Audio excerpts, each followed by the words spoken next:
Natigilan si Gretchen sa sinabi ni Demetrio at pinukulto ng isang nagtatanong na titig. Bakit mo sinasabi sa akin ang tungkol sa bagay na yan? It's because we're married. You are my wife. I don't want you to get blindsided just in case. Diretsahan itong sagot. Di naman siya nakaimik. Inahanap pa niya ang mga salitang dapat niya isagot kay Demetrio. Pakiramdam niya isang malaking pagbabago ang pagsasabi nito ng tungkol sa mga bagay niyon. Kung tutuusin, wala pa naman silang label. Mag-asawa nga sila pero di naman sila magkasintahan. Hello mga ka-Ashlon, kamusta pong muli? Naku, mukhang may selusang magaganap pa. Ang cute lang na Demetrio, mukhang in love na talaga siya sa kanyang asawa. Yung feeling naman ni Gretchen na bakit mo sinasabi yan? Hindi ka naman ganyan dati. Nako, Gretchen, mukhang mahuhulog ka na ulit kay Demetrio. Hindi na natin papatagalin pa, ituloy na po natin ang kwento. Tumikim siya ng isang boses bago nagsalita. Ganun ba? Ilang sandali namang napatitig si Demetrio kay Gretchen at unti-unting nangunot ang noo nang mapansin niyang wala nang balak pa si Gretchen na dugtungan ang sinabi nito. Hindi mo ba ako tatanungin kung bakit kami nagkita? Napakurap-kurap si Gretchen.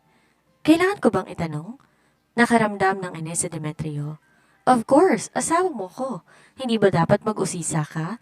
Tanungin mo ko kung anong ginawa namin. Anong nangyari? Things like that. Napansin niyang minsan gano'n ang asawa ni Jomar sa lalaki. Narinig niyang tumatawag ito para tanungin si Jomar at nag-uusisa sa kahit na maliit na bagay.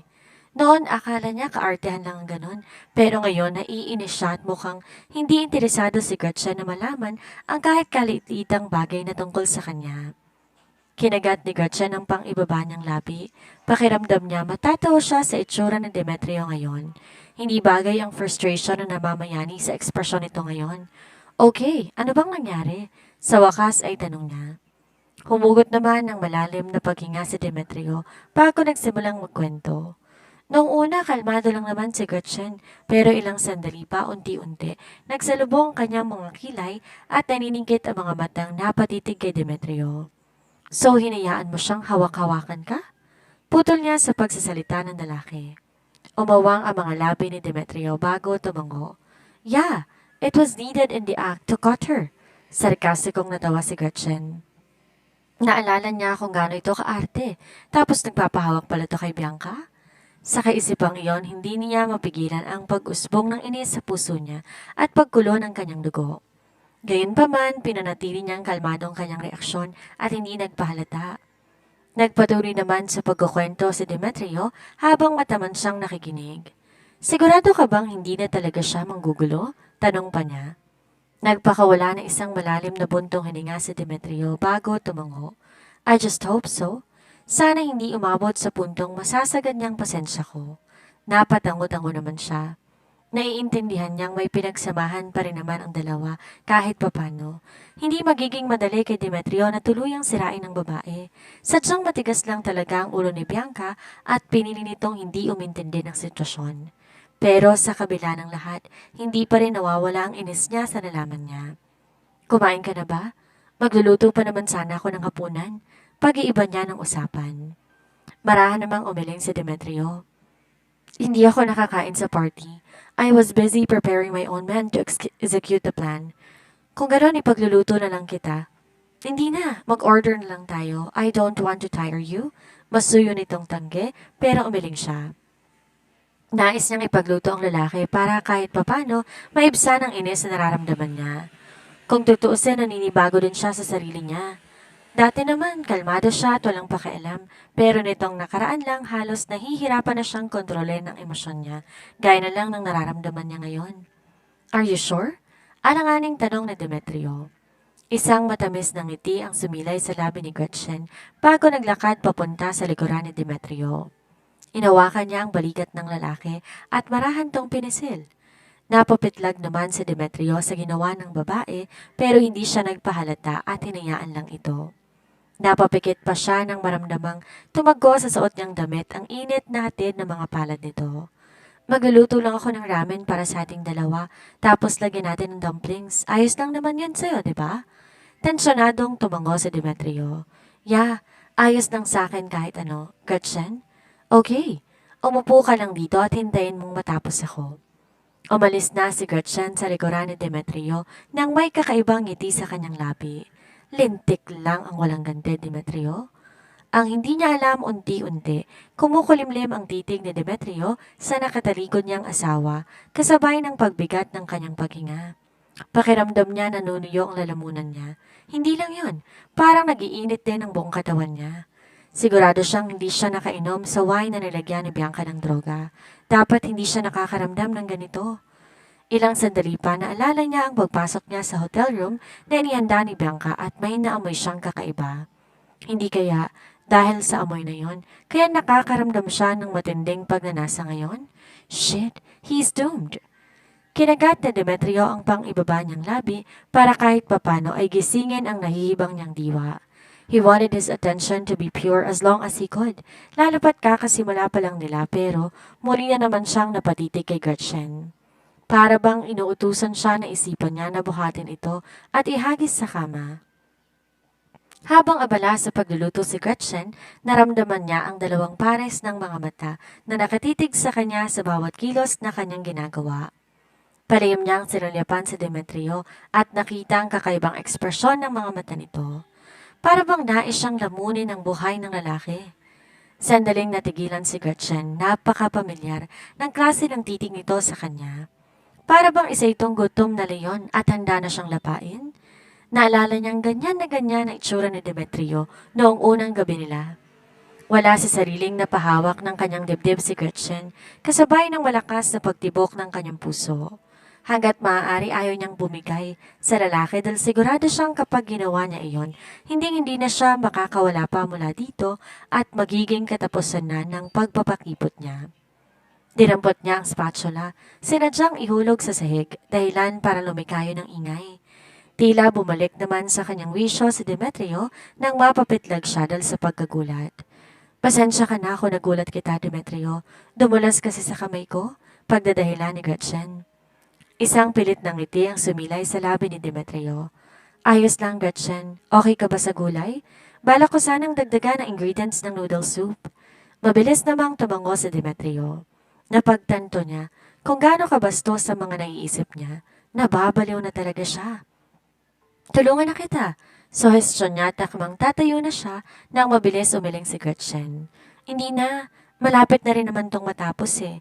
Umupo ka na lang dyan at ipaghahain na lang kita. Kaswal na tanggi ni Gretchen. Paano na lang kung masugatan o di kaya mapaso ang kamay ng isang master Colin? Sigurado siyang mai-stress ng mga taong nag-aalaga sa lalaki. Wala namang nagawa pa si Demetrio kundi sabihin ang sinabi ni Gretchen.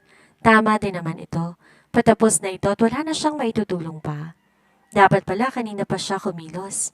Kaya lang, abala ang utak niya sa malalaswang bagay na naiisip niya. Dapat buhusan niya na ng holy water ang kanyang utak. Ano kaya kung sa sala tayo kumain? Biglang tanong ni Gretchen. Napalingon siya sa maaliwalas nilang salas. Not a bad idea. Para na rin kahit papano ay bagong ambience kapag kumain na sila. Nauna nang magpunta si Demetrio sa salas dalang ibang kubyertos.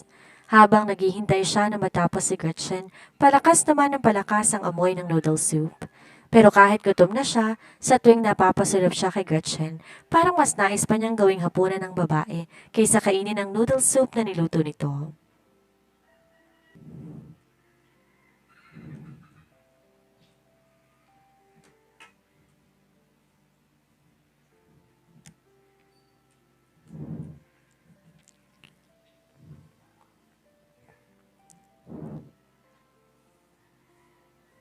Naglakad na si Gretchen papunta sa living room, dala ang dalawang bowl ng umuusok na sabaw, habang may matamis ng ngiti sa labi nito. Para sa'yo, at para sa akin naman tong isa, malumanay na sambit ni Gretchen. Masaya siyang nagpapasalamat sa babae at nagsimula na rin kumain. Agad niyang nalasahan ang masarap na timpla ng sabaw. Hindi niya alam kung ano nga bang klaseng mahika ang meron kay Gretchen na kahit isang simpleng noodle soup lang ay napapasarap nito. Subalit hindi pa man niya nalulunok ang noodles, sumabog na sa loob ng kanyang bunganga ang napakaanghang nitong lasa. Nagsalubong ang kanyang kilay at sunod-sunod na napaubo. Agad na gumapang ang anghang sa kanyang lalamunan at sa mismong ilong niya. Nang tignan niya ang noodle soup na binigay ni Gretchen, mukha lang yung regular flavor at di mo akalaing saksakan pala ng anghang. Bakit ka napaubo, Demetrio? Hindi ba masarap ang lasa ng luto ko ngayon? Kunway malungkot na tanong ni Gretchen. Katunayan, alam niyang napakaanghang ng sabaw na ibinigay niya kay Demetrio. Kanina lang nang dumating ang lalaki nangangamoy alak ito. Idagdag mo pa yung inis na nararamdaman niya nang malaman niyang ginawa ni Bianca. Galing pa ito sa hotel room kasama ng ibang babae, tapos pag uwi nito pagnanasaan siya. Nagkapatong-patong ng inis na nararamdaman niya sa lalaki kaya hindi talaga siya papayag na hindi siya makakaganti. Kanina, habang nagtitimpla siya, nilagyan niya ng maraming yellow lantern chili powder ang bowl na ibinigay niya kay Demetrio. Nakaganti na siya, natulungan pa niyang lalaking maibalik sa maayos na huwisyo. Napatingin si Demetrio sa malungkot na mukha ni Gretchen at mabilis na umiling. Hindi ganon. Masarap ang luto mo, Gretchen. Sadyang mainit lang ang sabaw kaya napaubo ako. Mabilis, nagliwanag ang ekspresyon ni Gretchen, kaya nakahinga na maluwag si Demetrio. Talaga? Yup, aniya at pilit ng umiti kahit papakiramdam niya nag-aapoy ng loob ng kanyang bibig. Kung ganoon, kumain ka pa ng marami. Ubusin mo, ha? Nakangiti ni Tungturan. Ah, okay. Alanganing sagot ni Demetrio. Nais sabihin ni Demetrio na masyadong maanghang ang noodle soup na ginawa ng babae, pero nang makita niya ang malungkot nitong ekspresyon, hindi niya nais na tuluyan tong madismaya. Siguro nagkamali lang din to ng lagay ng mga spices at lantern chili ang naihalo sa sabaw. Kaya imbes magreklamo, pinilit niya ang sarili niyang kumain muli. Masaya namang kumakain si Gretchen habang lihim na pinagmamasdan si Demetrio. Ganado siyang humigop ng sabaw sa sarili niyang bowl dahil sakto lang naman ang lasa ng nasa kanya habang pawis na si Demetrio at namumula na ang mga pisngi nito. May parte ng puso niya ang naaawa sa kalagayan nito pero mas lamang kasiyahan niya. Minsan lang naman niya itong gagawin. Nais niya lang maibsan ang inis na nararamdaman niya ngayon. Isa pa, may kasalanan naman talaga to sa kanya bukod sa mga naisip niya kanina. Ngayong alam na niya na si Demetrio ang may-ari ng Dynamic, aalis na siya sa kumpanya nito. Sakto rin at nakaramdam na siya ng pagod kaya't naisip niya magpalit na ng trabaho. Ang dubbing na ina-apply niya ang magiging simula niya sana, kaya lang naharang ng lalaking to at nawalan tuloy siya ng trabaho. Ang kaso, hindi niya ito masusumbatan dahil kapag sinabi niyang tungkol sa bagay na yun, malalaman ito ang pinaplano niya at baka pigilan pa siya, kaya gaganti na lamang siya ng palihim. Hindi alam ni Demetrio kung paano niyang naubos ang napakaanghang na noodles. Hindi rin niya alam kung ilusyon lang ba niya o totoo talaga pero pakiramdam niya, nahihilo siya dahil sa anghang. Nang tingnan niya si Gretchen, agad niyang napansin ang kakaibang ningning sa mata ng babae. Para bang masayang masaya ito sa sitwasyon niya ngayon o baka nag-iilusyon lamang din siya. But her smile is really different. Gayunpaman ay wala na siyang sinabi na kahit ano. Ilang sandali pa, tumayo na si Gretchen at humikab pa. Pasensya ka na, Demetrio, pero parang inaantok na ako eh. Siguro dahil busog na ako. Pwede bang ikaw na lang magligpit ng pinagkainan natin? Malambing na sambit ni Gretchen. Mariing napapikit si Demetrio. Shit, her voice. It's turning him on. At mukhang mas lalo pa nga siyang nag-init matapos niyang maubos ang noodle soup na ginawa nito. Maya-maya pa marahang tumango si Demetrio. Okay, magpahinga na kayo ni baby. Ako nang bahala dito. Nang talikuran siya ni Gretchen, hindi niya na napigilan pa ang sarili niya na sundan ito. He's planning to grab her and pin her against the wall. Bahala na kung magagalit to sa kanya. Right now, he wanted her. Subalit bago pa man niya maabutan si Gretchen, nakapasok na ito sa loob ng kanyang silid. Hindi nakaligtas sa kanya ang maliit na ngiti sa sulok ng mga labi nito bago tuluyang isinara ang pinto at hindi man lang siya binigyan ng pagkakataon na mahawakan ni dulo ng daliri nito. He's planning to grab her and pin her against the wall. Bahala na kung magagalit to sa kanya. Right now, he wanted her. Subalit bago pa man siya maabutan si Gretchen, nakapasok na to sa loob ng kanyang silid. Di nakaligtas ang maliit na ngiti sa sulok ng labi nito bago tuluyang sinara ang pinto at di man lang siya binigyan ng pagkakataon na mahawakan ni dulo ng daliri nito. Naikayom na Demetrio ang kanyang kamao habang nakatitig sa nakasarang pintuan. Gretchen is so cruel. Huminga siya ng malalim bago naglakad papunta sa kanyang silid. Agad niyang hinubad ang kanyang mga damit. He needs a damn cold shower.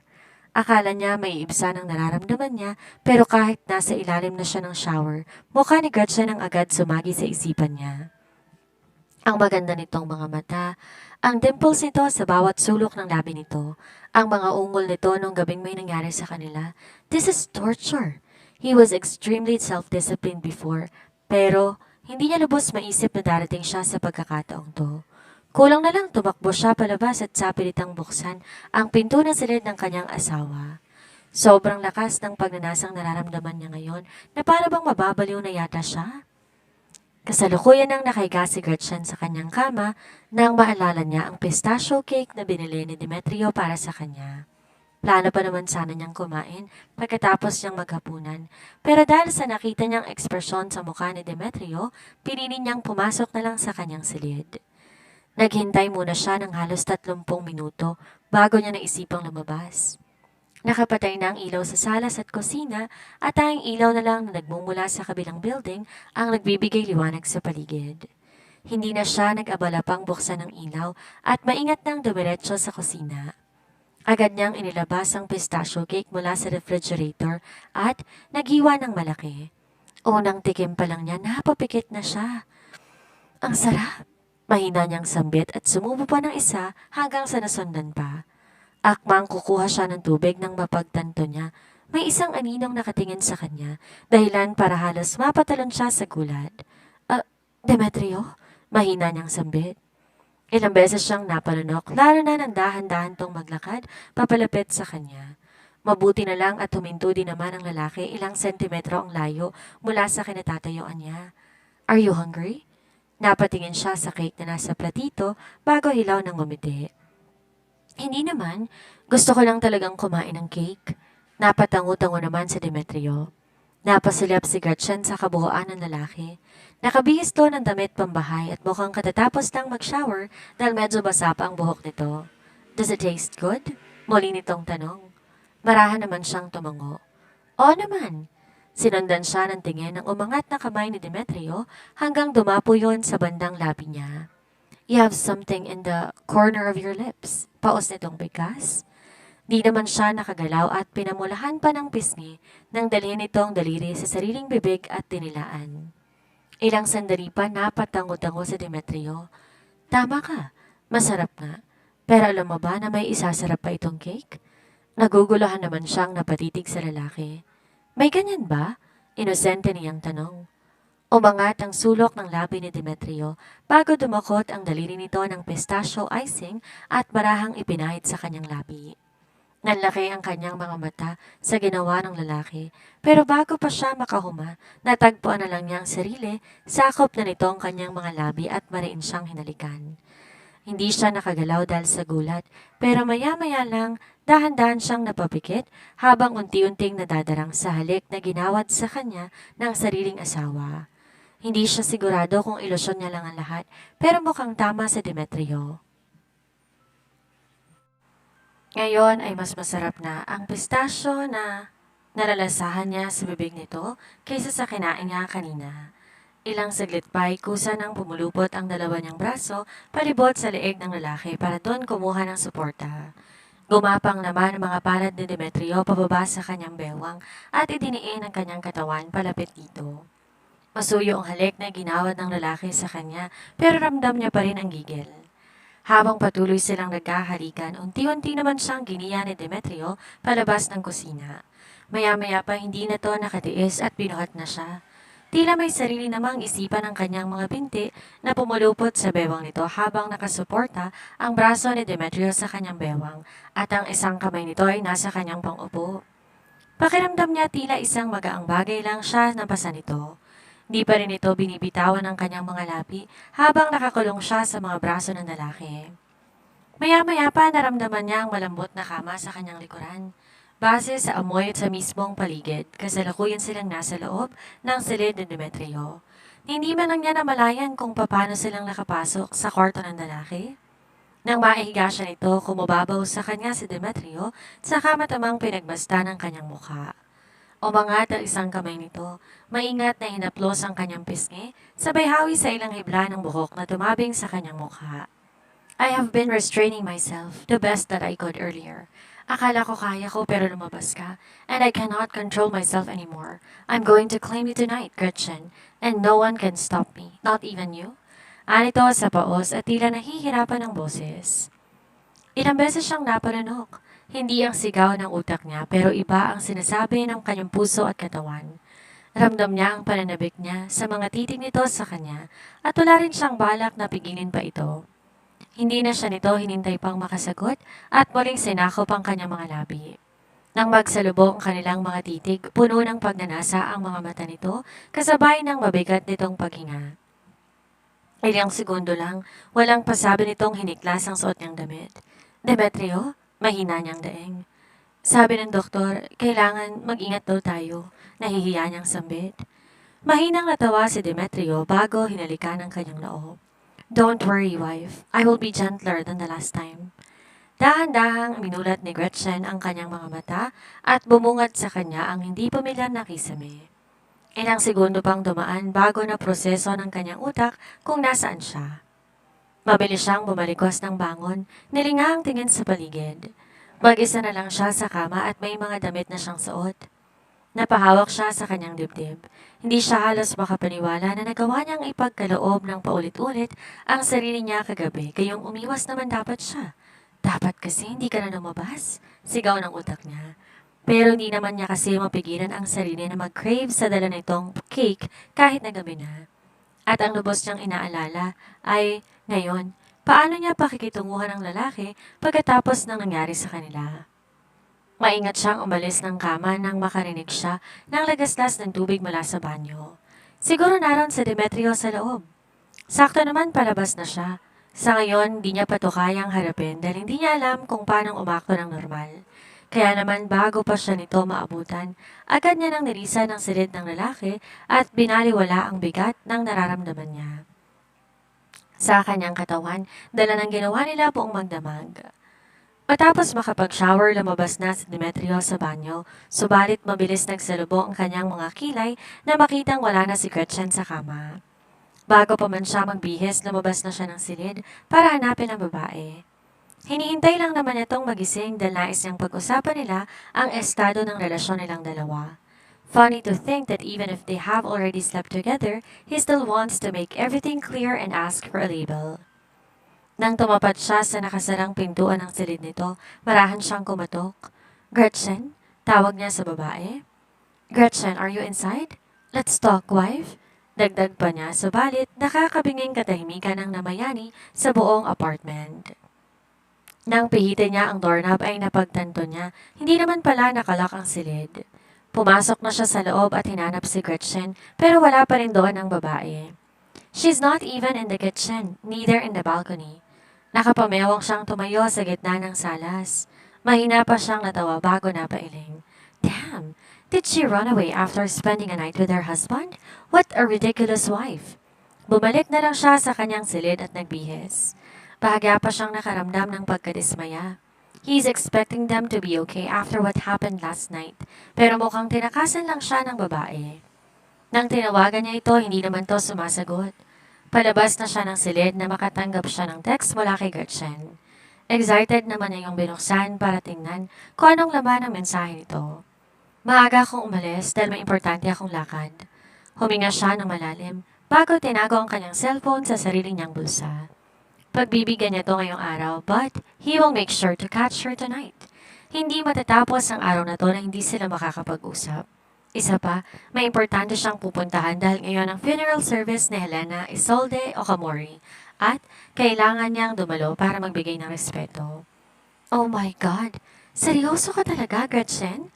Di makapaniwalang sambit ni Kendra na ikwento niya rito ang tungkol sa natuklasan niya kay Demetrio. Nang lumabas siya sa silid ni Demetrio kanina, ay mabilisan lang siyang nagpunas at agad nanilisan ang apartment. Hindi pa nga siya nakaayos ng mukha nang abutan siya ni Kendra sa parking lot ng apartment complex. Seryoso nga, buntong hininga niyang sagot. Napatitig naman si Kendra sa kawalan habang di pa rin lubos na pumasok sa isipan niya ang maging revelasyon ni Gretchen. Kaya naman pala baliw na baliw ang ate niya kay Master Colin. Dahil bukod sa mayaman ito, hindi may pagkakailang isa tong magandang lalaki. So tama nga talaga ang hula ko na mayaman ang napangasawa mo. Hindi lang basta mayaman, siya pala si Master Colin. Literal na parang libro talagang love story ninyong dalawa. Di mapigilang bulalas ni Kendra. Nakangiti siyang napalingon kay Gretchen nang makita niya ang tila balisang ekspresyon nito dahilan para magtaka siya. Bakit ganyan ang mukha mo? Hindi ba dapat masaya ka? Kung ibang babae lang yan, ipagpalagay natin na ang kapatid ko. Siguro magdadasal yan siya sa lahat ng santo bilang pasasalamat dahil mahal siya na nag-iisang Master Colin. Nanatili siyang tahimik at napatingin na lang sa kawalan. Di naman kasi yon ang problema niya.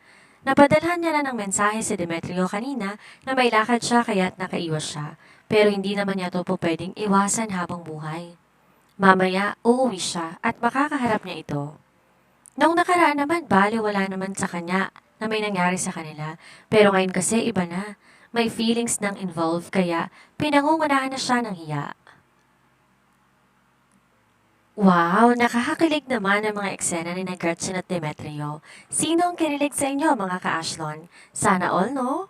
Ano kaya ang gagawin ni Gretchen ngayong hindi na rin niya mapigilan ang feelings niya kay Demetrio? Magawa kaya niyang harapin ang diretsong asawa? Exciting ang susunod nating kabanata, kaya huwag kayong bibitiw. Comment down naman kayo kung nag-enjoy kayo. Salamat po!